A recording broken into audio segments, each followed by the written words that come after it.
인정된 사실관계는 판결문에 자세히 기재가 되어 있습니다. 간략하게만 강조될 부분에 대해서 말씀을 드리겠습니다. 이 사건의 경위입니다.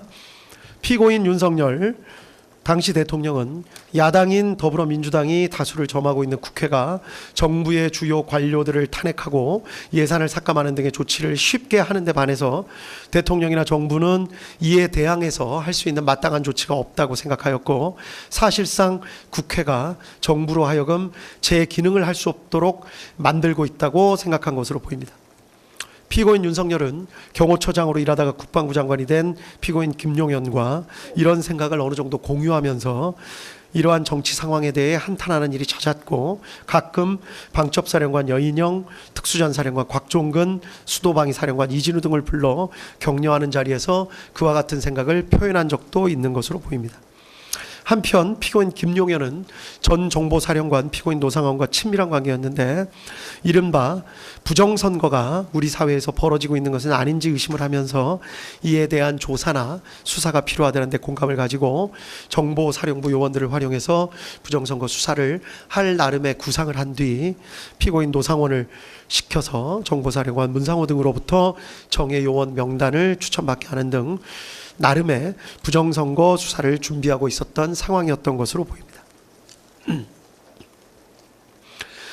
이러한 배경 하에 피고인 윤석열은 국회에서 감사원장 등에 대한 탄핵소추 절차를 진행하는 등의 일까지 생기자 피고인 김용현과 사이에 비상계엄을 선포해서 국회 활동 및 일체의 정치 활동 등을 금지하는 포고령을 내리고, 그 다음 국회에 군을 보내 국회의사당 등을 봉쇄하며 국회의원들이 모여서 토의나 의결 등을 하지 못하도록 막고, 아울러 국회의장 여당과 야당 대표 등 주요 인사들을 포고령 위반의 형식으로 체포 구금하며, 이 기회에 군이 선거관리위원회 서버 등을 확보 분석하고 선관위 전산 직원들을 신문하는 등 부정선거 수사를 진행한다는 내용의 개괄적이거나 구체적인 계획 등에 대해서 서로 합의를 하고, 이를 12월 3일 22시경에 실행하기로 계획하고 세부 계획 등을 피고인 김용현에게 맡겼던 것으로 보입니다.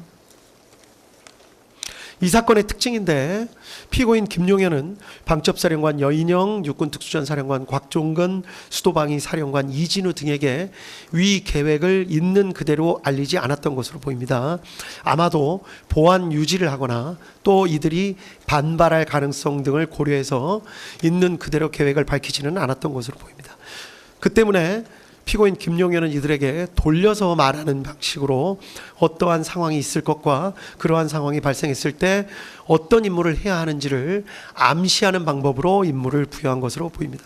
곽종근에게는 비상 상황이 발생하면 국회 선관위 등을 확보해야 한다는 말만을 던지거나, 이준호에게는 만약에 국회에 비상 상황이 발생하면 수방사는 어떻게 해야 할지를 생각해 보라는 말을 하는 식으로 이들에게 어떤 상황이 발생할 수 있다, 그때는 어떻게 해야 한다 라는 식으로 가정적 상황과 임무 부여를 하는 방식으로 임무를 하달했던 것으로 보입니다.